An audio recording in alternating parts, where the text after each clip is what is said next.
All right, students, here we are again doing sine, cosine, and tangent trig functions.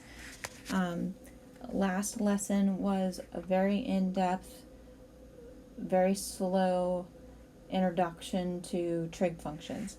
I told you about a mnemonic, SOHCAHTOA. That mnemonic helps you remember the trig functions, the formulas. Sine is the opposite over the hypotenuse. Cosine is the adjacent over the hypotenuse. And tangent is the opposite over the adjacent, right? So we're just going to do a couple more examples that we've done.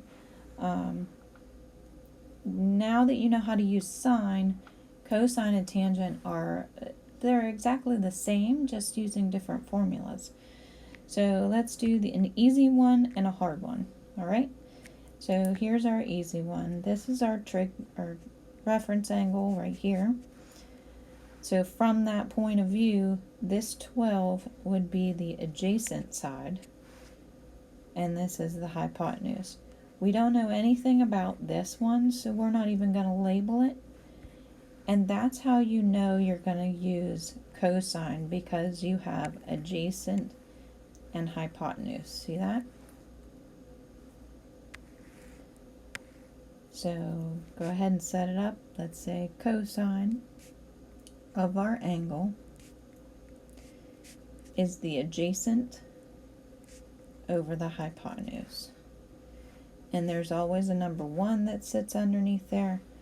To solve it, we go cross multiply and then divide. So in your calculator, you're putting in 12 times 1 divided by the cosine of 30.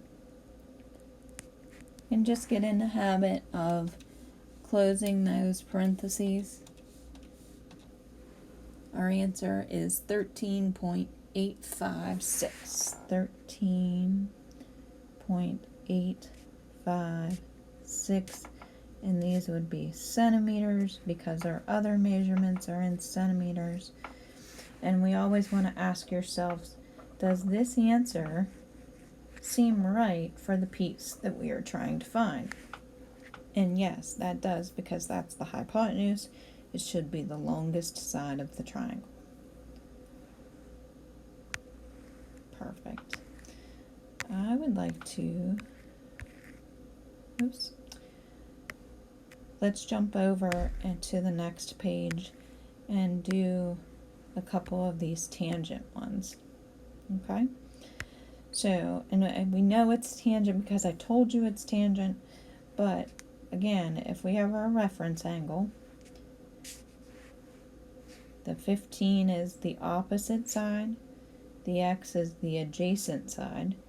That's how you know you're using tangent, because it's giving you the opposite and the adjacent.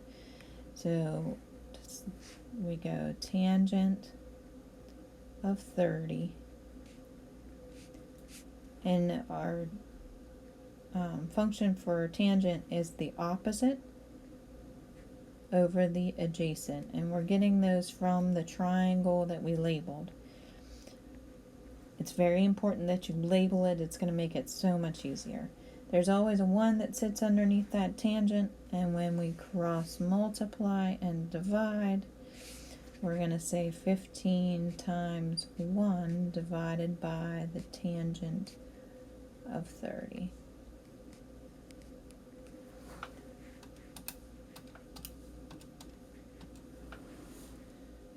$25.981.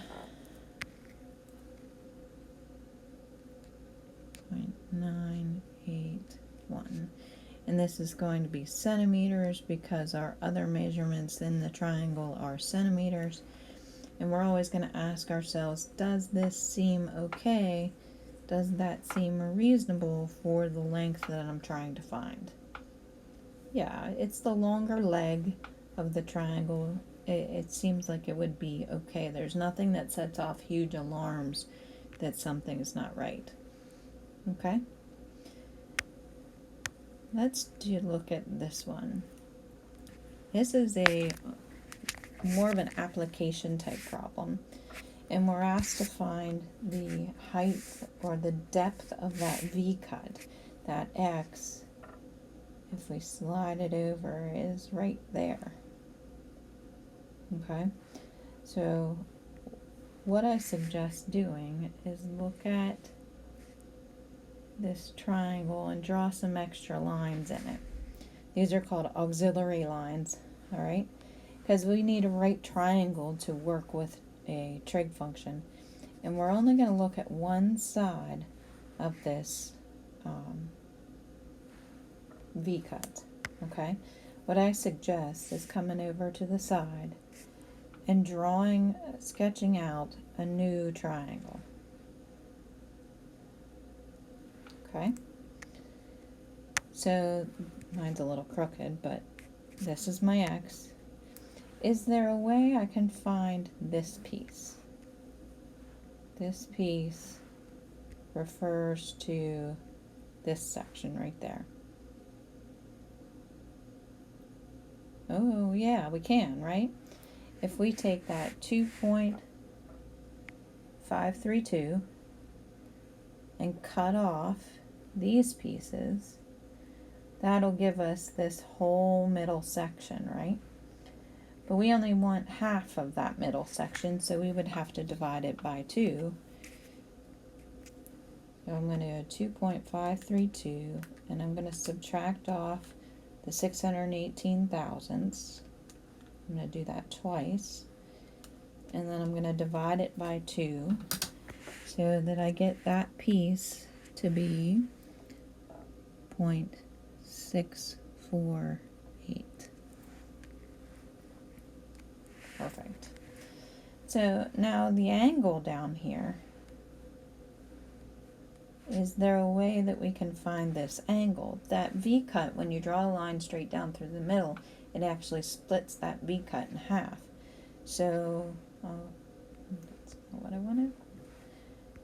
First, let's take this 71 degrees 40 minutes and turn it into a decimal. So divide it by 60, right? 40 divided by 60.667. We stick the 71 onto the outside, and we're done with that. So our angle right here is 71.667. Now we're ready to use our trig function. If this is our reference angle, this side would be the opposite side, and the depth of the cut there is the adjacent side. So that's how you know you're using tangent. And we're going to say the tangent of our angle is equal to the opposite over the adjacent, because that's our formula, right? There's a 1 that always sits underneath there. So to solve this, we're going to cross multiply and then divide by the tangent of 71.667.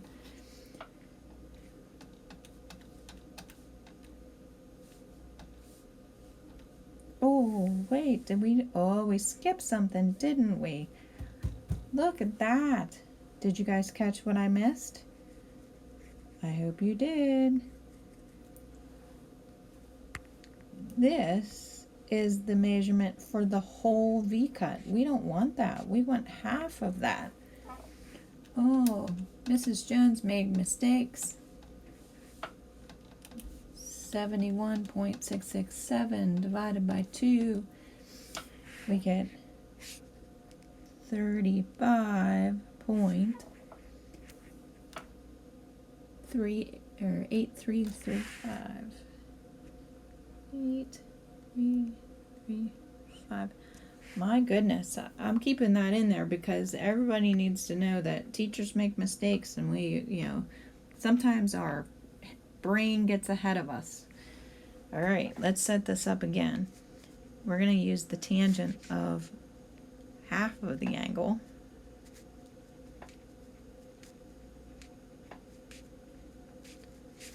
And the opposite over the adjacent. That looks much better. So then when we solve it, we cross multiply and divide by this tangent of 35.8335.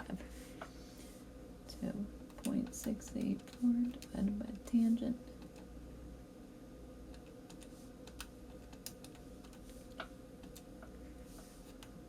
.897.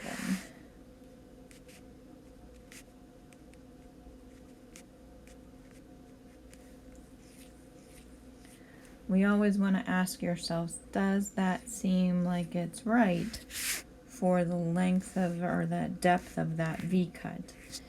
And yes, it does, because it doesn't seem astronomically misplaced or wrong. Okay. You guys, I hope this helps you use cosine and tangent.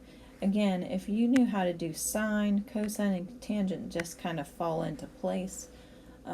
There is a Google quiz for this assignment. Please do the Google quiz. Make sure you hit submit. Make sure you hit turn in the upper right hand corner of the Google assignment.